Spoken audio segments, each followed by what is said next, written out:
உங்கள் favourite TV ஷோக்களை இனி miss பண்ண தேவையில்லை. ZEE5 இல் முற்றிலும் இலவசமாக காணுங்கள், இங்கேயும் எப்பொழுதும். ஹலோ ஹலோ துளசி, நான் சுமதி பேசுறேன்டி. சொல்லு. அப்பாக்கு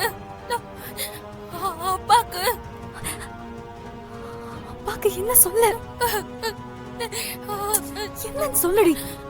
அப்பா நல்லா தாண்டி தூங்கிட்டு இருந்தாரு. திடீர்னு பார்த்தா மூச்சு விட கஷ்டப்படுறாரு. உடம்பு ஃபுல்லா தூக்கி தூக்கி போடுதுடி. நான் நர்ஸ் கிட்ட சொல்லிட்டேன், டாக்டர் வந்துருவாரு. எனக்கு ரொம்ப பயமா இருக்குடி, நீ உடனே கிளம்பி வா. என்னடி சொல்ற? கேட்ட உடனே எனக்கு படபடன்னு இருக்கு. சித்தி இருக்காங்களா? சித்தி வீட்டுக்கு போயிருக்காங்கடி, நான் மட்டும்தான் இருக்கேன். நீ உடனே கிளம்பி வர முடியுமா? நான் இப்பவே வரேன். நான் வர வரைக்கும் நீ அப்பாவை பாத்துக்கோ. சரி.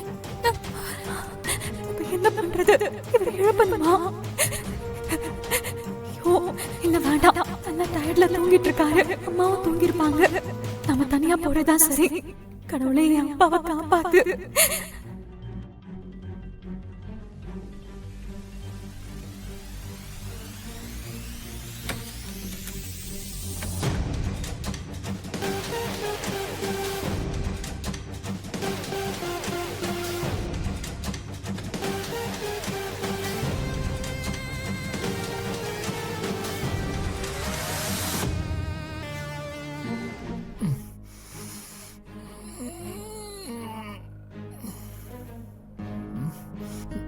ஜனனி,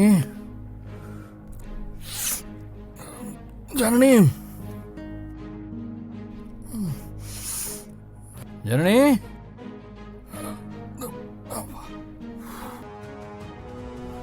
போனும் இங்கேயே இருக்கு. ஒருவேளை புது இடம் தூக்கம் வரலன்னு வாக்கிக்கு போயிருக்காளா?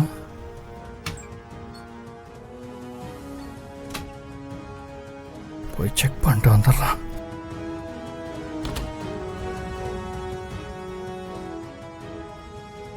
ஜனனி,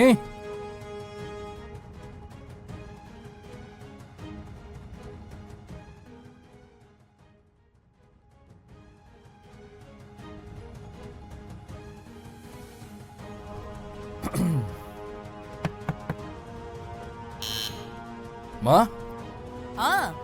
வரேன் சிவா. மா. என்ன சிவா, என்னாச்சு?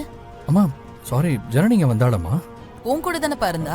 ஆமாம்மா, நான் டயர்டில் படுத்து தூங்கிட்டேன். திடீர்னு முழிப்பு வந்து பார்க்குறப்ப ஜனனியை காணோம். என்ன சொல்ற நீ? ஜனனிய காணமா? ஜனனி தனியா எங்க போயிருப்பா? இல்லையம்மா. ஐயோ, முன்ன பின்ன தெரியாத ஊர்ல எங்க போயிட்டான்னு தெரியலையே. நீ ஜனனி ஏதாவது திட்டினியா? ஏம்மா, நான் ஏம்மா அவளை திட்ட போறேன்? நான் சாப்பிட்டு வந்து அப்படியே தூங்கிட்டேன். ஐயோ ஐயோ, எனக்கு பயமா இருக்கு சிவா. ஜனனிக்கு ஒன்னும் ஆயிருக்காதுல்ல? இல்லம்மா, நீ தேவையில்லாம எதுவும் பயப்படாத. ஒன்றும் ஆயிருக்காது. ஒரு மாதிரி டயர்டா இருந்தா ஏதோ வாக்கிங் ஏக்கிங் போயிருப்பா. நான் போய் வெளியே பார்த்துட்டு வரேன். இரு, நானும் வரேன். நீ இங்கே இரு. நான் போகும்போது ஒருவேளை இந்த பக்கம் வந்துட்டானா, உன் ஃபோன் என் ரூம்ல தான் இருக்கு. அவ வந்துட்டானா உடனே எனக்கு கால் பண்ணு, சரியா? நான் அதுக்குள்ள எங்கேயா இருக்காலும் பார்த்துட்டு வரேன்.